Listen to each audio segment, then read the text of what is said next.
agora Sub40, o programa de entrevistas de Ópera Mundi com Breno Altman. Boa noite a todos e a todas. Hoje é 2 de dezembro de 2021. Começa agora mais uma edição do programa Sub40. Nosso propósito é entrevistar convidados e convidadas que representam uma nova geração de lutadores, pensadores e realizadores. Homens e mulheres de até 40 anos, às vezes um pouquinho mais, que são referências no mundo do trabalho, da cultura e do esporte, das leis, da comunicação e da política. Nossa convidada dessa semana é Michele de Mello. Nascida em Santa Catarina, ela é jornalista formada pela Universidade Federal de seu estado natal. Atualmente, é correspondente do Brasil de Fato em Caracas, Venezuela, e foi apresentadora da Telesur, além de colaborar com outros veículos de comunicação, incluindo Ópera Mundi. Antes de começar a conversa, gostaria de pedir que façam uma assinatura solidária de Ópera Mundi em nosso site ou se tornem membros pagantes de nosso canal no YouTube. A imprensa independente precisa da tua ajuda para se sustentar e se desenvolver. Também peço que curtam e compartilhem esse vídeo, além de ativarem o sininho do canal. São ações que ampliam nossa audiência, nosso engajamento e nossa receita publicitária. Nossos espectadores também poderão fazer perguntas. Basta escrevê-las na área de bate-papo do nosso canal no YouTube. Se possível, contribuindo com o Super Chat ou o Super Sticker. Mesmo que seja uma pequena contribuição, ela é muito importante para nós. Outra forma de colaboração é através do Pix. A nossa chave nesse sistema é apoie@operamundi.com.br. Eu vou repeti-la, apoie@operamundi.com.br. Nossa razão social é a última instância editorial limitada. Boa noite, Michele. Obrigado por atender nosso convite. Uma honra e um prazer tua presença no Sub40. Boa noite, Breno. Imagina, a honra é toda minha. Muito obrigada pelo convite. Prazer estar aqui e poder conversar contigo. Michele, aqui a gente sempre começa como em um cartório. Onde e quando você nasceu? Quando eu nasci? Eu sou de Blumenau, Santa Catarina, cidade no Vale do Itajaí, mas estudei e morei os últimos anos, antes de vir para cá, para Venezuela, em Florianópolis, né, na capital. Estudei lá E quando você nasceu? Para cá, para Venezuela. Nasci em 94, tenho só 27 anos. Dia 20 de setembro de 94. Muito bem. Como é que você foi parar em Caracas? Conte-nos essa história desde o berço, que não faz tanto tempo assim. Não faz tanto tempo, exatamente. Bom, na verdade, primeiro eu vim para Caracas em uma viagem de mochila, fiz um mochilão, decidi fazer um mochilão sozinha entre a Colômbia e a Venezuela. Isso foi em janeiro de 2018. Nesse período eu peguei férias do meu trabalho, na época eu trabalhava com assessoria de imprensa em Santa Catarina. Michele, deixa eu pedir uma coisa, vou te interromper. Vai lá do início, eu quero saber onde você nasceu, quem era a sua família, como você estudou, como você foi parar na universidade, por que decidiu ser jornalista? Depois você nos conta como é que foi parar em Caracas. Tá certo, tá certo. Bom, é isso, sou de Blumenau, acho que quem conhece um pouquinho a região sul do país sabe que é uma zona tradicionalmente um pouco mais conservadora, né? Blumenau não é diferente, apesar de ser também um setor organizado importante, por exemplo, do Partido dos Trabalhadores, né? E também do PSOL. Mas é uma zona tradicionalmente bastante conservadora. Então, eu já tinha muita vontade, desde que estava lá, né? De conseguir estudar na universidade pública, né? De ir para Florianópolis, enfim, tinha essa vontade. E o jornalismo surgiu também dessa vontade, assim, né? Acho que desde jovem, desde adolescente, já senti um pouco de que não era possível, de que a gente estava vivendo o melhor dos mundos, se a gente sabe que tem pessoas passando fome, se a gente sabe que tem pessoas em situação de rua. Então, já existia esse sentimento, né, de inquietação, de entender assim, que não é possível, né? As coisas têm que ser diferentes. E a decisão do jornalismo foi um pouco essa, assim, entender de que com a minha profissão, quem sabe eu poderia gerar ou ajudar a gerar essa mudança no mundo. E aí entrei para o jornalismo, deu certo, né? Passei na universidade. Deixa eu perguntar uma coisa, o que fazem família... seus pais? Perdão, não te escutei, Breno. O que os teus pais fazem? Qual é a atividade profissional deles? O que meus pais fazem? Os meus pais são de origem rural, né? Eles vieram do campo. Minha mãe agora ela trabalha com a indústria têxtil. Blumenau é uma zona têxtil. E o meu pai sempre foi representante comercial também. Ambos não nasceram em Blumenau, né? Eu não tenho origem alemã, por exemplo, né? Os dois saíram de casa muito jovens, ambos fugindo de um ambiente familiar bastante difícil, assim, né? Tanto meu pai saiu de um ambiente familiar, enfim, um pouco violento, e minha mãe também, jovens tentando a vida em Blumenau, e lá eles se conheceram. Até hoje ambos moram lá em Blumenau, minha mãe e meu pai já está aposentado agora, e minha mãe continua trabalhando com a indústria têxtil. Eles não têm nada a ver, nem com jornalismo, nem com atividade política. Não, exato, assim, os meus pais não têm muita relação com atividade política necessariamente, e não estavam tão contentes com a decisão, com a escolha do jornalismo, né? Aquela coisa, pai e mãe sempre quer que o filho que consegue chegar à universidade, que também, né, que continua sendo um privilégio, infelizmente, no nosso país, que seja médico, que seja advogado, né? Esse era o sonho da minha mãe, que eu fosse médica, mas acabei escolhendo o jornalismo. Enfim, seguindo um caminho também vinculado sempre à vida política. Você sempre quis ser jornalista ou você teve o sonho de ter outra profissão antes de seguir essa carreira? Olha, eu acho que quando era mais... Exato, quando eu era criança, eu lembro que eu queria ser cantora. Tinha uma época que eu queria ser cantora, cantava na frente do espelho em casa, fazia o show com as bonecas.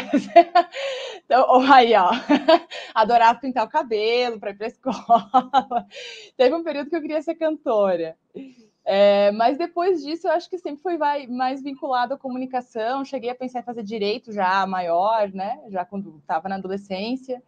Mas acho que a comunicação sempre foi. Eu lembro que comecei, inclusive, a ter contato com a comunicação, com o jornalismo em geral. A gente fazia videoclipes, a gente fazia paródias de videoclipes, eu e as minhas amigas, né? Na época com a câmera digital, quem tinha câmera, e eu adorava editar esses videoclipes que eu fazia com as minhas amigas. Então, acho que essa paixão pelo audiovisual, pelo jornalismo, pela comunicação começou aí. Bacana. E aí você fez tua educação fundamental e o ensino médio em Blumenau, e aí você se muda para Florianópolis para fazer a universidade? Isso, eu te entendi bem. A conexão aqui às vezes é um pouco precária, então tá travando um pouquinho o que você fala. Mas acho que eu te entendi. Tu perguntaste se eu fiz o ensino fundamental em Blumenau e depois fui fazer a Universidade de Florianópolis, né? Uhum. Eu estudei num colégio luterano em Blumenau, tinha bolsa de estudos na época, foi um colégio particular, eu tinha bolsa de estudos. Que foi, enfim, importantíssimo também para conseguir dar a possibilidade logo em seguida de estudar mais, né, e conseguir entrar na universidade pública.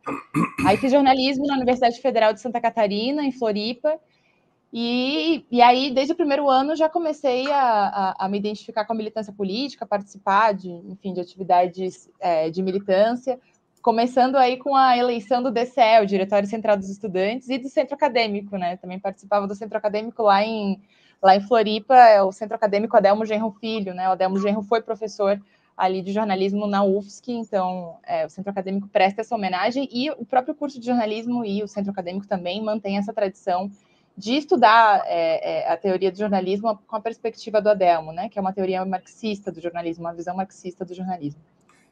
Me diga uma coisa, você teve na sua militância estudantil, você estabeleceu vínculos partidários? Sim. Já no segundo ano da universidade, eu comecei a me organizar na Juventude Comunista Avançando, que é a juventude do Polo Comunista Luiz Carlos Prestes, uma organização de caráter partidário, ainda que o nome não seja partido, é uma organização de caráter partidário, inclusive, né, participamos de processos eleitorais, por exemplo, disputamos processos eleitorais, participamos de outro tipo de disputas de sindicato, enfim, de movimentos sociais, e desde então vou para quase 10 anos aí que eu milito na juventude. Você está até vestida a caráter. Estou vestida a caráter, exatamente, que essa é uma camiseta que nós fizemos em homenagem ao Luiz Carlos Prestes, patriota revolucionário comunista. Para quem não conhece a história do Prestes, convido a conhecer. Prestes foi, na minha opinião, a maior comunista, a maior liderança popular da história do nosso país.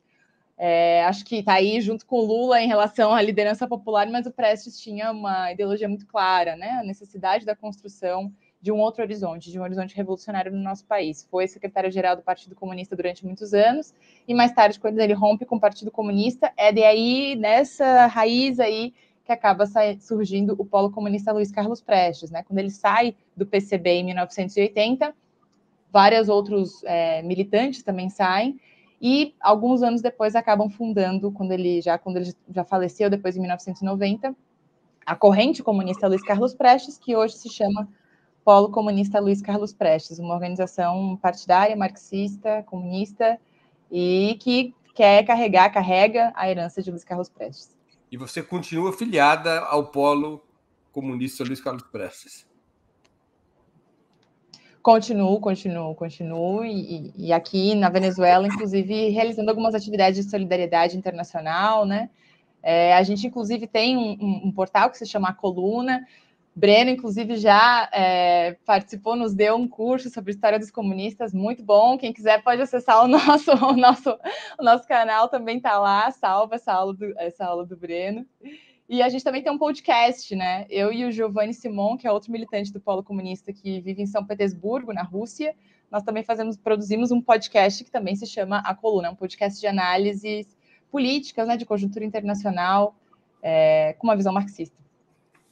Michele, agora me conta, como é que você foi parar em Caracas? Você se formou e já se mandou para Caracas?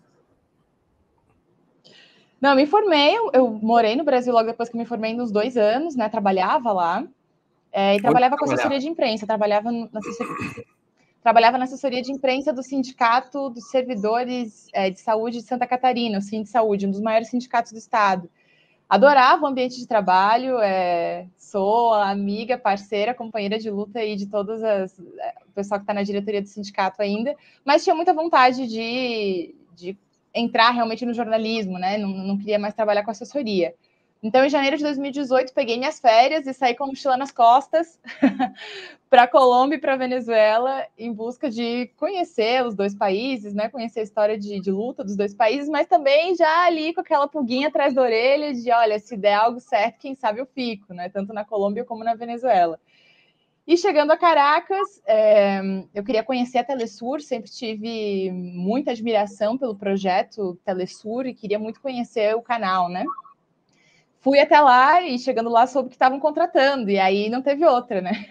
Já apresentei o currículo nesse mesmo dia, fiz uma prova escrita, fiz uma prova de câmera, também um casting, e passadas 3 semanas eles me ligaram, me contratando, então eu voltei para o Brasil, né? Cumpri meu aviso prévio, o pessoal do sindicato foi super, super parceiro, todos me apoiaram muito nesse processo de vir para cá, e volto para cá já trabalhando na Telesur em março de 2018.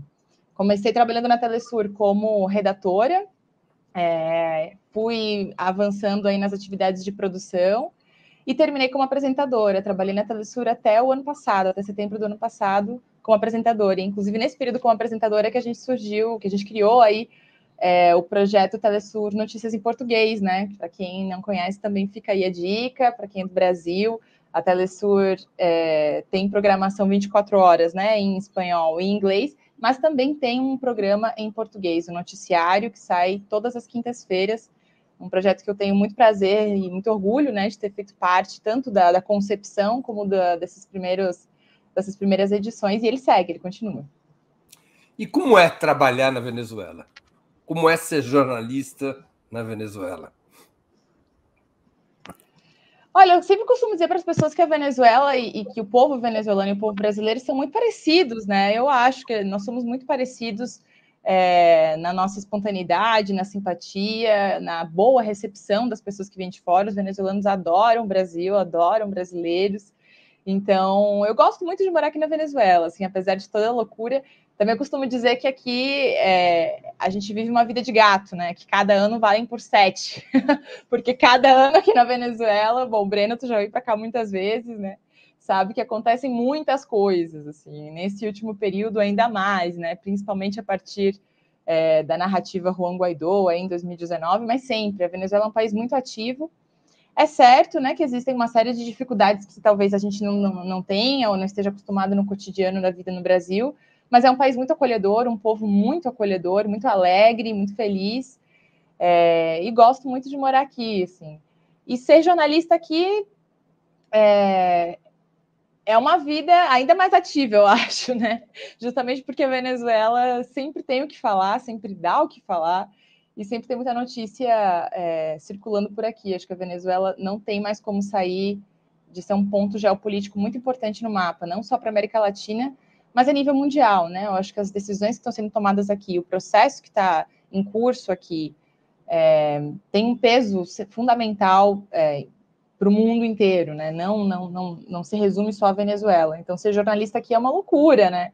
Você tem que estar sempre atento a mil coisas. Mas é muito bom, gosto muito. Convido as pessoas a virem conhecer. Ninguém morre de tédio na Venezuela. Nem um pouco. O Galeano também, inclusive, costumava dizer, né, que na Venezuela os segredos são ditos gritando, né? E aqui na Venezuela é isso. Tudo é muito expansivo, né? Que não tem tédio realmente. Quais foram os fatos mais marcantes que você cobriu nesse período trabalhando na Venezuela? Olha, acho que foram alguns, assim, começando pela reeleição do presidente Nicolás Maduro lá em 2018, que foi impressionante, assim, foi uma campanha imensa, né? Os atos de campanha, o encerramento de campanha foi uma atividade imensa, e eu acho que ali foi o primeiro momento, assim, de perceber como o chavismo realmente é uma força viva, assim, né? É muito mais do que necessariamente um partido político, ou é muito mais do que necessariamente enfim, uma bandeira vazia, né? Ou algum tipo de movimento que segue cegamente o que dizia o Chaves. Não é isso, assim, né? Acho que o chavismo é isso, é uma força política viva, né? Que está se reinventando. E isso fica muito evidente quando você acompanha as manifestações, quando você acompanha isso, nas atividades de campanha. E é uma festa, que tudo é uma festa, né? A gente está acostumado no Brasil a que as marchas sejam, né, de caminhar e etc. Aqui também se caminha, mas no meio você sempre vai encontrar gente fazendo festa, vai encontrar gente tocando tambor, vai encontrar gente fazendo qualquer outro tipo de música e as pessoas estão se divertindo. Então, começando pelas eleições, mas acho que todo o ano de 2019 foi bastante pesado, assim, né? Começando pela autoproclamação do Juan Guaidó, passando aí pela tentativa de entrada de ajuda suposta, né? Ajuda humanitária em fevereiro. Depois teve a situação do apagão aqui, que foi bastante intenso, né? Viver isso foi bastante intenso e cobrir também foi bastante intenso. E logo depois teve essa tentativa de tomada de uma base militar aqui na zona leste de Caracas, por parte, né, do Guaidó e Leopoldo Lopes, que é outro membro do mesmo partido do Guaidó. Esse dia eu lembro claramente, assim, eu morava na época, trabalhava na Telesur, que ficava no extremo leste da cidade, eu morava no extremo oeste da cidade. E a tentativa de golpe foi justamente no meio disso, assim, né, atravessando a principal via que dá acesso a esses dois pontos, né, extremos de Caracas. E foi impressionante, assim, né? Foi impressionante. Simplesmente a gente acorda com a notícia de que tem um tanque e umas pessoas tomando uma base militar, assim, no meio da cidade, assim. E sem saber realmente o que iria acontecer. O apagão também foi a mesma situação, assim, né? Ninguém sabia o que estava acontecendo, se era um golpe de Estado, o que foi. Então, acho que esses foram os momentos mais centrais. E, atualmente, eu acho que essas últimas eleições foram bastante importantes também, assim, né? Tinha muita expectativa sobre o resultado dessas eleições e o fato de que elas foram, né, um termômetro tanto para o chavismo como para a oposição. Mas é isso, eu destacaria as eleições de 2018, com todos os processos que a gente viveu em 2019 e agora, recentemente, as eleições também. Teu microfone está fechado, Breno. E sobre o cotidiano na Venezuela, o que uma brasileira como você mais estranhou e o que você mais gostou, mais se acostumou vivendo em Caracas? que eu mais estranhei Eu vou chutar e vou acertar. Vai lá. Absoluta falta de pontualidade. Também é importante. Total, isso sim.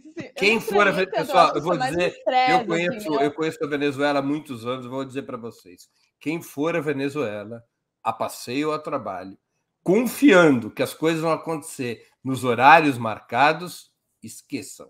Isso não existe, essa hipótese. Nunca. Sim, eu acho que é uma boa. A impontualidade é uma boa mesmo, Breno. Mas é que depois de quase 4 anos aqui, a gente já meio que se acostuma, assim. Mas é realmente, assim, a impontualidade é um assunto sério e é para tudo, assim. E o mais engraçado é que os venezuelanos podem chegar 1 hora depois do horário que combinaram contigo, numa boa, assim, como se nada tivesse acontecido, dando oi e tal, sem nenhum tipo de explicação e tá tudo bem, assim. No Brasil, a gente ficaria pé da vida, né? E aqui não tem nenhum problema. Eu acho que isso, em 2018 também o país ainda vivia uma situação de crise um pouco maior, então acho que o que eu estranhei mais era o fato de não ter tanto liberdade para sair, por exemplo, à noite ou a partir do momento que escurece, né? Sempre ter essa ideia de que Caracas era uma grande metrópole, uma grande cidade muito, muito agitada, e em 2018 ainda era um país que à noite todo mundo ficava recluso, né? Ia para dentro de casa. Talvez essa foi uma das coisas que eu estranhei no início, e a impontualidade, com certeza.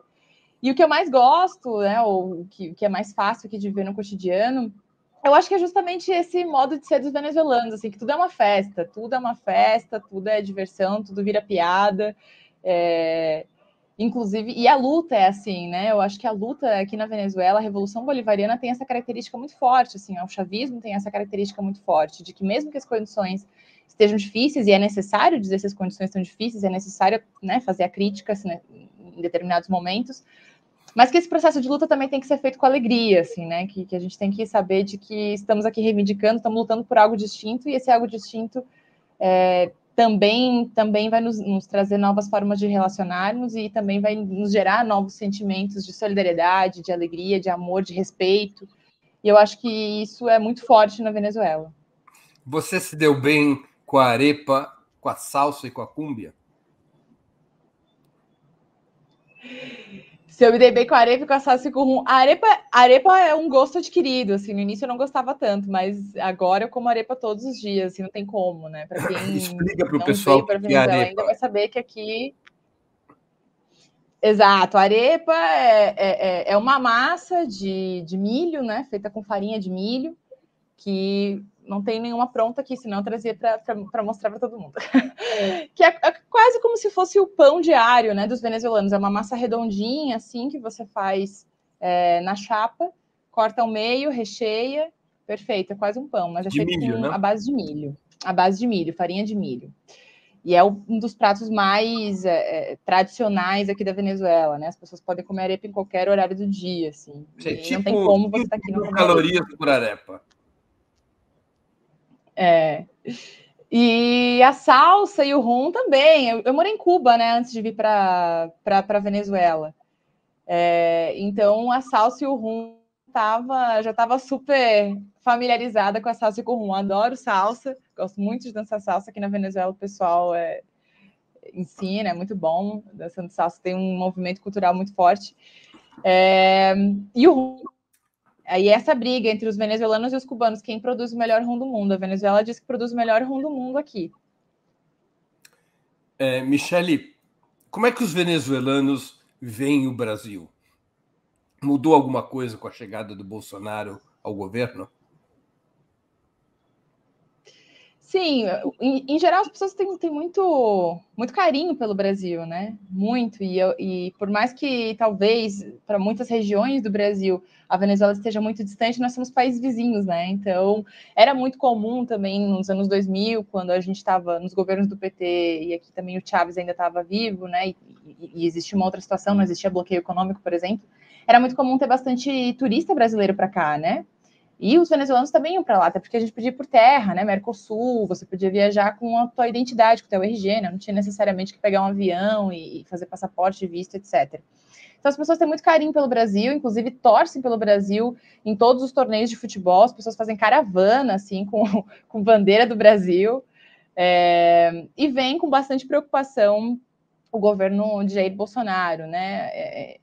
Quando aconteceram as eleições, eu já estava aqui na Venezuela, estava trabalhando na Telesur, era a única brasileira, inclusive, da Telesur nesse momento, aqui em Caracas.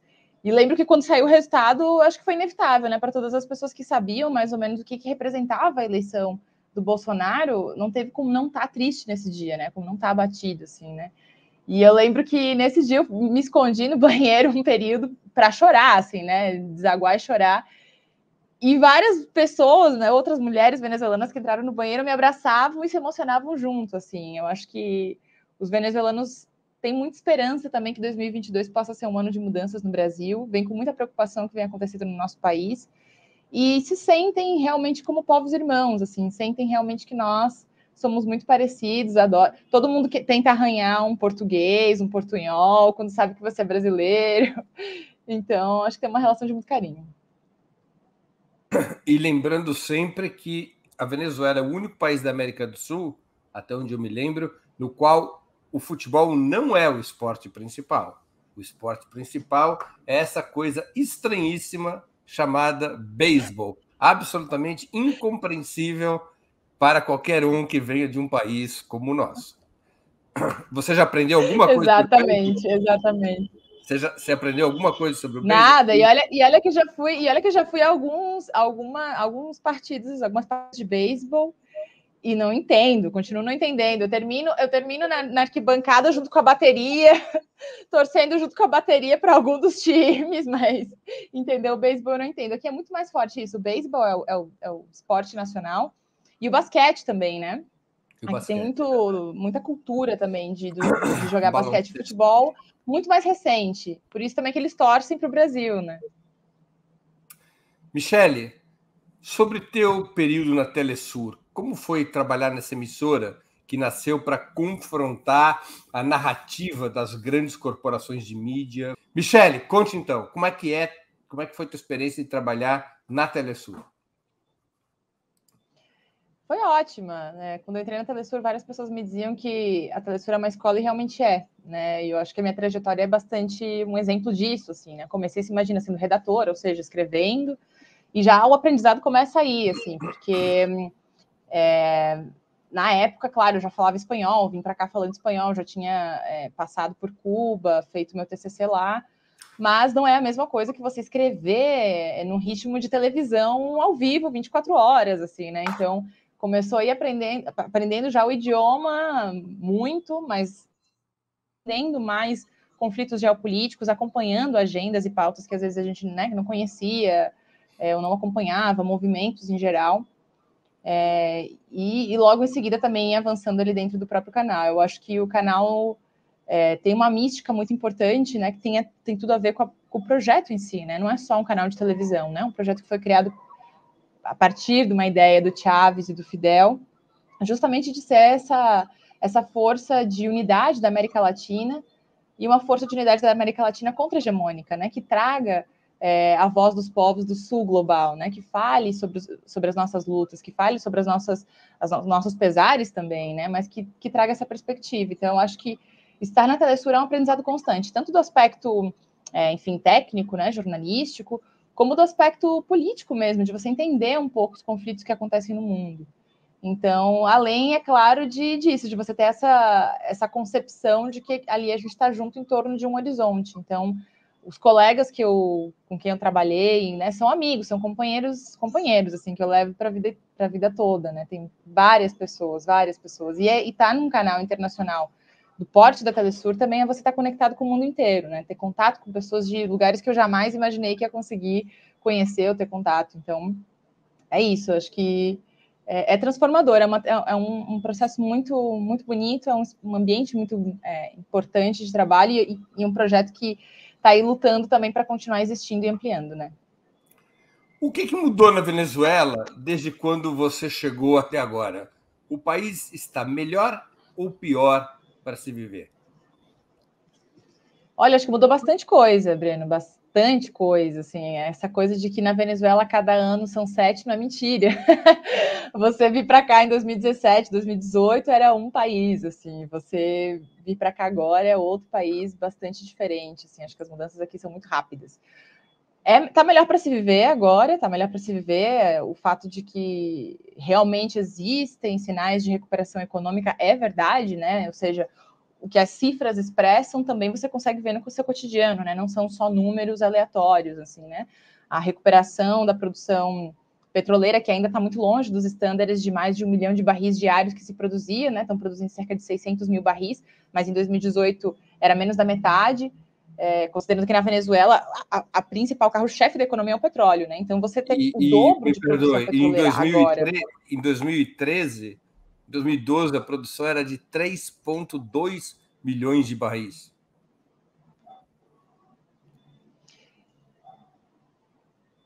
Isso, a partir do bloqueio econômico, a partir de 2015, a produção de petróleo aqui na Venezuela caiu 60%, né? E também arrastou o PIB lá para baixo, também caiu 60% o PIB, Produto Interno Bruto do país. Então, você sair de 2018, ter uma produção de petróleo que era isso, em torno de 200, 300 mil barris, né? Um país que chegou a produzir mais de 2 milhões de barris por dia, chegou nesse ponto aí de 300 mil, e agora está produzindo cerca de 600 mil barris por dia, ou seja, é o dobro, né? Então, é claro que isso também se expressa na economia, assim, é evidente que existem melhores condições agora, tanto de abastecimento, de modo geral, existe mais estabilidade da moeda, né? Nesse ano, já os índices também estão aí, a Venezuela parece que vai conseguir sair desse processo hiperinflacionário. A Venezuela vinha de 42 meses de hiperinflação. Para quem não sabe, hiperinflação é quando a inflação é superior a 50%. Então, era mesmo... Em 2018, era aquela dinâmica de quem viveu nos anos 90 no Brasil, antes do Plano Real, é que sabe, assim, dos preços mudarem durante o dia, de acordo com a variação do câmbio, né? Do teu salário também...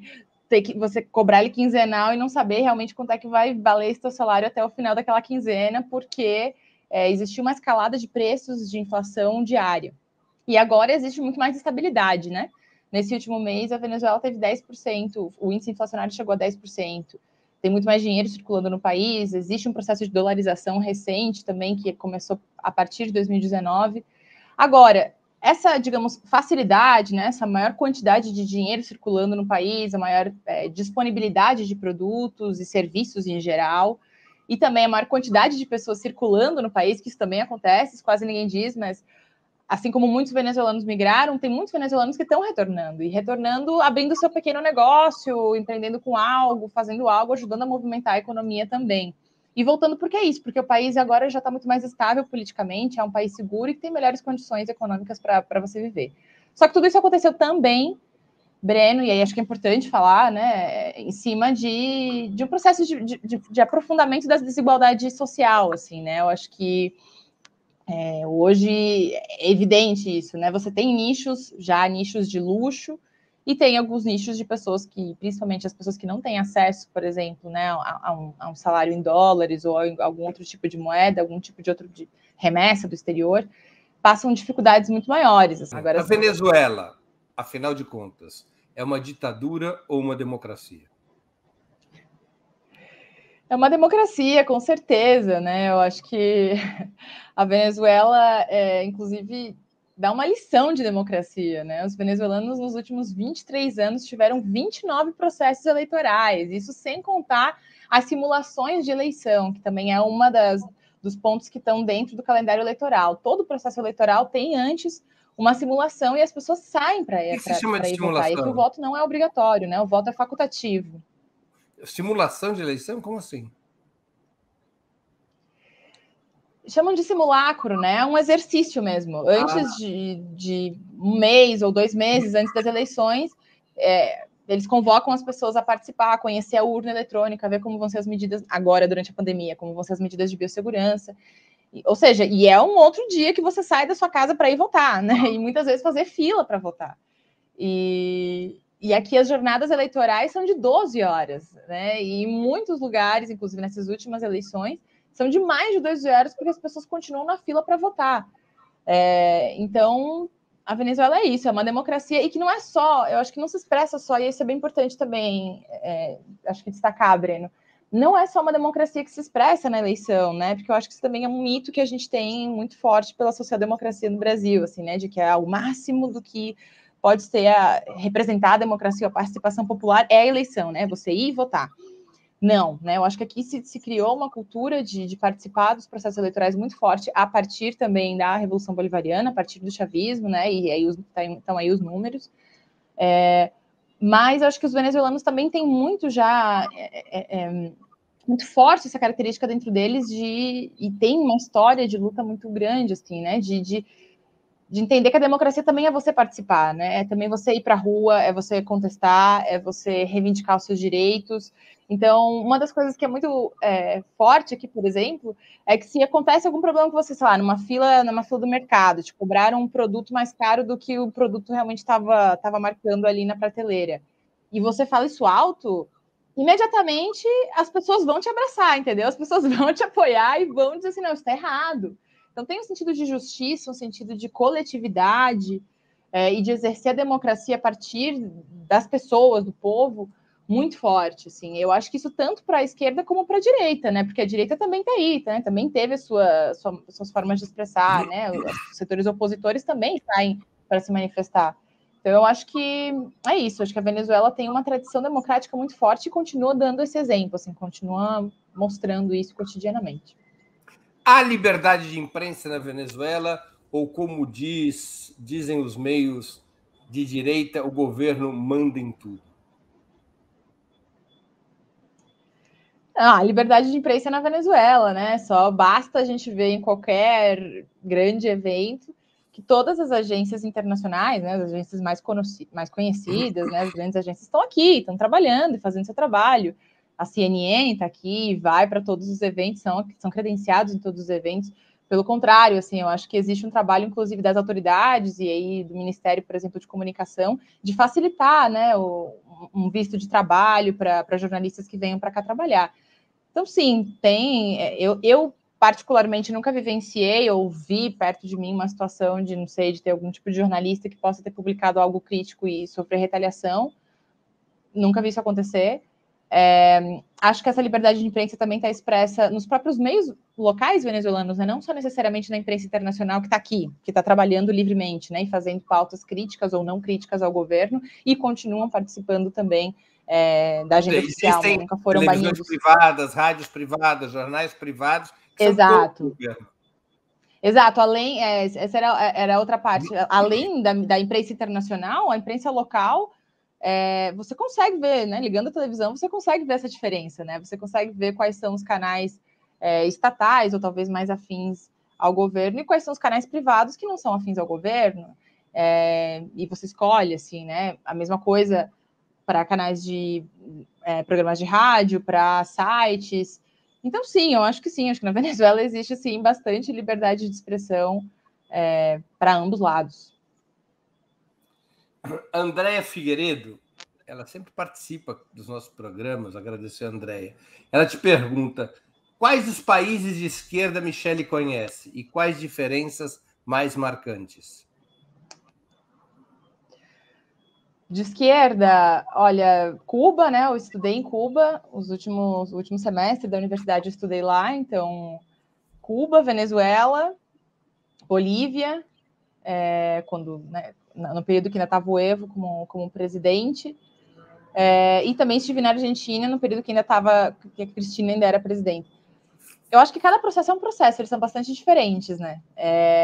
Vamos começar aí por Cuba, né? Cuba realmente é um país que viveu uma revolução socialista em toda a sua complexidade, assim, né? Realmente houve uma tomada do poder, houve a Constituição, a escrita de uma nova Constituição, existe uma clara orientação ao socialismo, existe um partido único, que é um partido comunista que controla boa parte aí do aparato do Estado e que dirige também esse processo revolucionário. Então, acho que existe muita diferença, né, em relação a Cuba e a Venezuela, por exemplo. Venezuela, Bolívia e Argentina são países que viveram, assim como o Brasil também viveu, né? Bom, vou tentar pegar Bolívia e Argentina primeiro. Bolívia e Argentina viveram períodos aí longos de governos progressistas, mas não necessariamente, eu não caracterizo, né, esses processos como uma revolução realmente, né?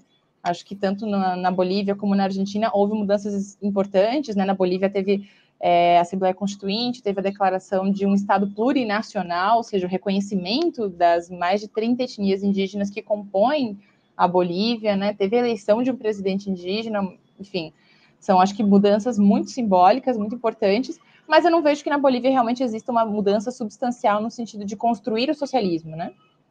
Existem outros tipos de mudanças no sentido de ampliar os direitos e acesso das pessoas a serviços em geral. Na Argentina, acho que é a mesma coisa. Na Venezuela, talvez seria o que mais se aproxima de Cuba, mas eu também acho que não dá para a gente dizer que na Venezuela houve uma revolução socialista e que está se construindo, ou já se construiu, se vive, né, o socialismo. Inclusive porque na Venezuela o processo da Revolução Bolivariana começa nas urnas. Por isso também que eu acho que a participação eleitoral toma um significado muito maior a partir do Chávez, né? E para o chavismo tem uma importância muito grande você continuar se reafirmando nas urnas, enquanto você também quer construir um caminho alternativo à estrutura do sistema capitalista, né? Enquanto você também quer construir outros espaços de poder. E eu acho que a Venezuela está nesse caminho, né? Enquanto Cuba foi uma tomada do poder, uma organização de guerrilha e uma transformação a partir desse grande momento da Revolução em 59, e hoje vem aí tentando avançar no socialismo, resistir em determinadas formas de organização, a Venezuela acho que é o contrário. A Venezuela teve a vitória eleitoral do Chávez, que foi importantíssima, mas a partir desses governos do Chávez foi amadurecendo o que era esse socialismo, o que é esse horizonte que eles estão querendo construir aqui. E eu acho que hoje esse horizonte está em disputa, né? Eu acho que não está muito...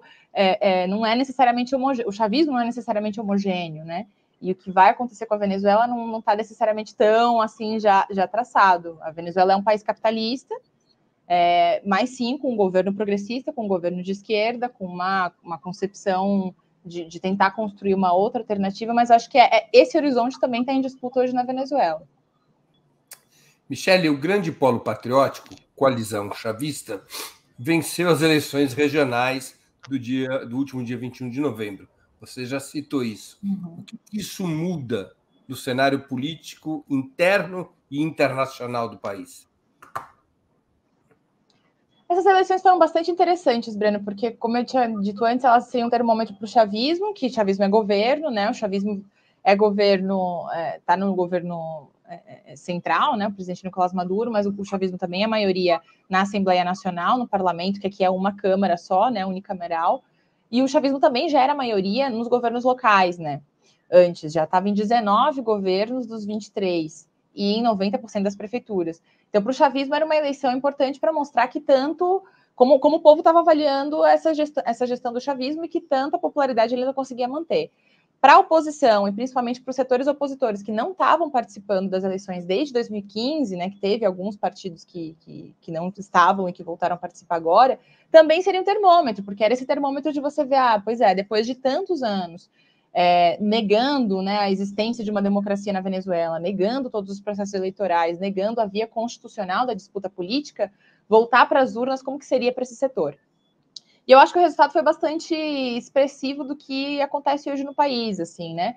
O chavismo realmente venceram novamente em 19 governos, sendo que vai ter uma nova eleição, o estado natal do Chávez, em Barinas, vai ter que ter eleição de novo agora em janeiro, e perdeu somente em 3 estados. Por que em Barinas vai ter novas eleições? Por que em Barinas vão ter novas eleições?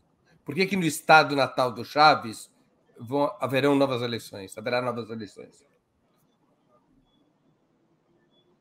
Não consegui entender. Falhou muito. A tua pergunta era por que vai ter novas eleições em Barinas? Isso aí. Isso, tá. Vão acontecer novas eleições em Barinas porque um dos candidatos que disputaram tinha sido inabilitado pela Controladoria Geral da República. Então, teve uma outra pessoa, um ex-deputado, que entrou com um recurso pedindo para paralisar a votação e para realizar novas eleições justamente porque esse candidato estava inabilitado. O Tribunal Supremo de Justiça da Venezuela aceitou esse recurso e interrompeu a contagem dos votos e decidiu realizar uma nova eleição. Esse estado estava sendo disputado pelo Argenis Chávez, que é o irmão do ex-presidente Hugo Chávez. Esse estado, desde o início da Revolução Bolivariana, ele é governado pelo chavismo. Primeiro ele foi governado pelo pai do Chávez, em seguida por Adán Chávez, que é outro irmão do Chávez, e agora por Argenis Chávez, que já era o atual governador e tentava a reeleição. E pela oposição, a oposição saía dividida, né? Como saiu dividida em todos os estados, na verdade. Pela oposição, aí tinha esse candidato do Vontade Popular, que é o partido do Guaidó. Ele foi justamente o candidato que estava inabilitado. E também tinha um candidato do partido tradicional da direita aqui, que se chama Ação Democrática, né? É um dos partidos mais tradicionais. Foi justamente o Ação Democrática que entrou com esse recurso no Tribunal Supremo de Justiça e o tribunal entendeu que realmente a pessoa que estava inabilitada não poderia disputar essas eleições. Mas, enfim, voltando ao resultado das eleições, realmente o chavismo vence, perdeu em 3 estados, que são Corredes, é um estado no interior do país, um estado agrícola, principalmente, perdeu para o partido do Henrique Capriles, que é o primeiro justiça. O Henrique Capriles era outra figura importante da política nacional. Nueva Esparta, que é onde está a Ilha Margarita, então alguns brasileiros talvez lembrem, né? Era uma dos lugares aí, das rotas turísticas importantes para os brasileiros. Exato. E perdeu em Zulia, que é um estado que também o chavismo governava, esse estado, um dos estados mais importantes do país, estado petroleiro. Perdeu para o Manuel Rosales, que é um personagem aí também tradicional da política. Um líder histórico da oposição. E um personagem... Um líder histórico exato, e um personagem... um personagem de destaque e principalmente uma figura forte do período da Quarta República, que se chama, né? Que foram os 40 anos anteriores à vitória de Hugo Chávez em 98. Esses 40 anos anteriores tiveram um pacto que se chamava o Pacto de Ponto Firro, que era um pacto entre 3 maiores partidos de oposição que se alternavam no poder durante 40 anos. O Ação Democrática esteve aí, e Manuel Rosales, que é agora o governador do estado Zulia, que é esse estado petroleiro, ele era uma figura importante desse período. Agora, por que eu acho que essas eleições elas foram importantes e refletem um pouco, né, o que a gente vê na rua hoje? O chavismo, ainda que tenha ganho, né, realmente a maioria dos governos locais, a votação total, Breno, se a gente analisar a quantidade de votos, o chavismo perdeu. No total, o chavismo teve 45% da votação e a oposição teve 51%. Só que a oposição saiu dividida. Então, se a gente contar todos os votos da oposição de direita, chega a 51%. Eu acho que isso expressa, e a participação foi de 45%, né? Como eu falei, o voto aqui é facultativo. No entanto, no auge, né, digamos, antes do período do bloqueio e tal, os processos eleitorais aqui sempre tiveram uma alta participação, assim, acima de 60%, entre 60%, 70%, 80%, mesmo sendo voto facultativo. Agora, as eleições legislativas do ano passado teve um 30%, e essas eleições regionais de agora, de novembro, tiveram 45%, ou seja, já houve um aumento, né, da participação. No entanto, ainda é muito aquém, digamos, do que eles estão acostumados. E aí, acho que tem 2 motivos centrais, né? O primeiro, né?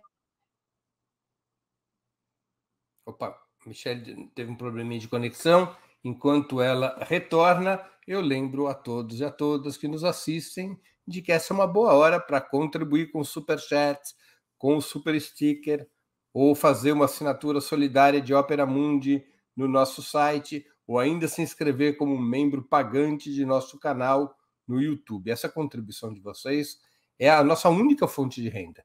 Opera Mundi vive fundamentalmente deste aporte dos nossos espectadores e leitores. Então, quero pedir a vocês que contribuam com o que puderem contribuir. Super Chat, Super Sticker, Pix, assinatura solidária, inscrição como membro pagante no nosso canal no YouTube. A Michelle já está voltando. Voltei. Caí, mas voltei, gente. Bom, as eleições, esse resultado, né, do chavismo em geral ter tido menos votação do que todo o setor da oposição. Eu acho, e ter uma participação, digamos, um pouco aquém do esperado, né, de 45%. Eu acho que isso é um reflexo do que a gente vê nas ruas hoje, né? As pessoas, os venezuelanos em geral têm um nível de consciência política bastante avançado, assim, né? Então as pessoas sabem que a direita, essa direita que governou o país durante todos esses anos, 40 anos de bipartidarismo, não tem algo melhor a oferecer. Acho que a oposição venezuelana hoje, a oposição de direita, vive uma situação de muita crise realmente, de projeto, crise de unidade, crise de figuras políticas que realmente apresentem uma alternativa para as pessoas. Então, em geral, o povo venezuelano sabe que essa direita não tem nada de interessante a oferecer para eles, pelo contrário, né? Poderia ser algo muito pior. Mas também tem muito desgaste. O chavismo já é governo há mais de 20 anos, né? O PSUV é governo há todo esse tempo. E como eu falei, é majoritário não só no governo central, no governo nacional, é majoritário agora também no parlamento e é majoritário nos governos locais. Então, o fato das pessoas talvez não participarem é uma forma de expressar de que sim, tem críticas a essas gestões, mas que, no entanto, não está disposta, né, e sabe que a direita não vai poder oferecer algo melhor. Mas eu acho que esse é o momento para o chavismo, essas eleições, se tornarem um termômetro de ver que, olha, pera lá, a gente tem que voltar a escutar as pessoas, a gente tem que ver o que está acontecendo, a gente tem que retificar erros, a gente tem que aproveitar que realmente agora talvez existem melhores condições econômicas, né? Existe um processo lento aí de recuperação econômica, para também mudar alguns outros aspectos da prática política, né? Legal. Bom, perfeito. Já temos então uma lista de possíveis candidatos. Michele, a gente está chegando no final do programa. Eu agora vou te fazer as perguntas ping-pong com as quais a gente sempre finaliza o Sub-40. Tá me ouvindo? Estou te ouvindo muito entrecortado. Se tu puder repetir, não entendi tua pergunta. Vou te fazer as perguntas ping-pong com as quais a gente sempre termina o Sub-40. Bora lá. Prato imperdível. Tá certo, vamos lá. Churrasco. Pode ser churrasco. Tô com saudade de comer um churrasco. Uma catarinense que gosta de churrasco. Tá certo. Cerveja, cachaça ou vinho? Cerveja, com certeza cerveja. E vem de Blumenau, né? Veio da terra da cerveja. Esporte favorito? Esporte favorito, eu acho que poderia ser vôlei. Quando eu estava na escola, eu jogava vôlei e handebol. Gosto muito dos dois, mas acho que vôlei. Time de futebol? Vasco, mas eu realmente sou uma péssima torcedora, eu não acompanho tanto time não, mas é Vasco. Você não tem um time catarinense do teu coração? Time catarinense é o Metropolitano, né? Que é o time da minha cidade, que agora acho que está na Série D. Mas é o Metropolitano que é o meu time do coração. Passatempo? Passatempo. Além de leitura, yoga. Gosto muito de fazer yoga. Livro inesquecível? Desculpa, não entendi a pergunta. Livro inesquecível? Livro inesquecível, uau. Alguns, enfim. Falaria o El País Bajo mi piel, da Gioconda Belli, né? Ela fez parte da Revolução Sandinista. Hoje não necessariamente apoia o sandinismo, mas foi uma peça importante. E nesse livro ela narra como é que foram esses anos prévios da Revolução Sandinista, sendo uma mulher, né? Participando de tudo isso e vivendo esses anos impressionantes. Eu acho e ela é poetisa, né? Ela é poeta, então o livro é literatura, né? É literatura, mas não é necessariamente uma ficção. Ela narra um pouco esses dias e com um toque, com uma verdade nas palavras, né? No sentimento, que eu acho que me marcou bastante. Gosto muito desse livro, gosto muito da Gioconda Belli. Música preferida? São várias também, difícil escolher uma, mas gosto muito de Belchior, vamos lá. Velha Roupa Colorida, pode ser para esse momento atual, acho que é uma canção que tem tudo a ver com esse momento que a gente está vivendo no Brasil. Você é boa cantora? Não sei se tenho que dizer meus amigos, mas eu gosto de cantar pelo menos no chuveiro. Então cante essa música que você escolheu um pouquinho para a gente ouvir. Mas tem que cantar comigo então, Breno. Não sei fazer Você não isso. sente nem vê, mas eu não posso deixar de dizer, meu amigo, que uma nova mudança em breve vai acontecer. Vamos ver, né? Que vem essa nova mudança. Filme marcante. Filme, são muitos. Marighella, para dizer um último, acho que não tem ninguém que se considere comunista que tenha visto esse filme, belíssimo filme, sem sentir que ele te marcou muito, né?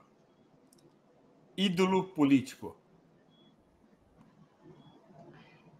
Líder político. Ídolo político. Lenin. Lenin, mas podia ser o Prestes também, mas vamos de Lenin. Evento histórico do qual gostaria de ter participado.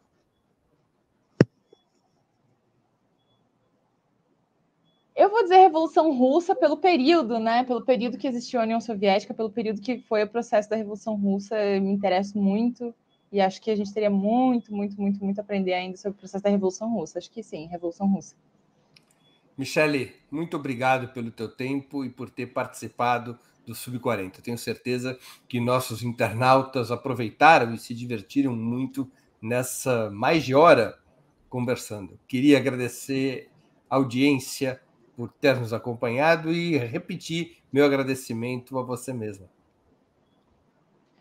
Imagina, muito obrigada, Breno. Que pena a conexão nos boicotou alguns minutos, mas que bom que a gente conseguiu conversar. Muito obrigada a todo mundo que participou e que esteve aqui junto.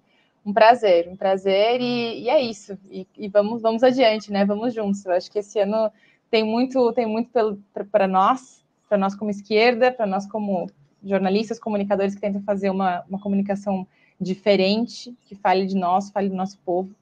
E estamos juntos. Muito obrigada mesmo. Prazer. Tchau, Michele.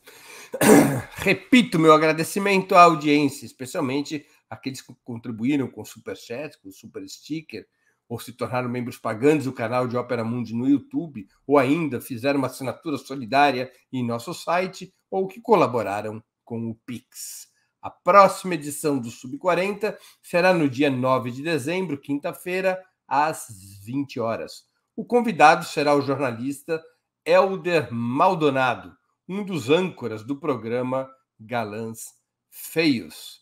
O título do programa não podia ser outro. É bonito ser um galã feio? Até lá, boa noite a todos e um grande abraço. Para assistir novamente esse programa, se inscreva no canal do Ópera Mundi no YouTube.